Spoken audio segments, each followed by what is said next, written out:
early signs and symptoms of polycystic ovary syndrome or PCOS.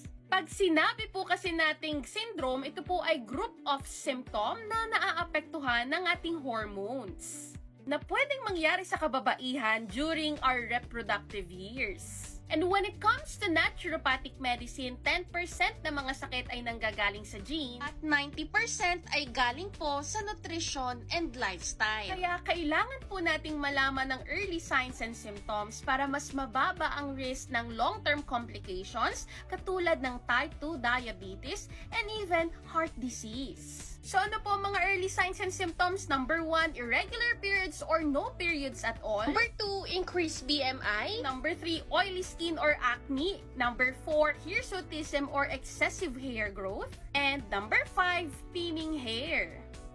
Medical professional diagnosed with PCOS because it runs in the family. I am more sensitive in choosing my food because my body can't use insulin well and I have higher androgen levels. Kaya naman, I always choose whole, natural, and unprocessed food. When it comes to supplements, I highly recommend Mega Life Fish Oil Food Supplement dahil ito po ay naglalaman ng 1,200 mg of omega-3 fatty acid na kailangan po ng ating katawan upang mabawasan ang inflammation or sobrang pamamaga dahil sa PCOS. This is FDA approved at pwede po kayong mag-take nito 1 capsule after meals.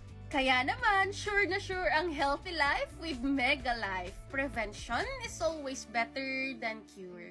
Stay healthy po!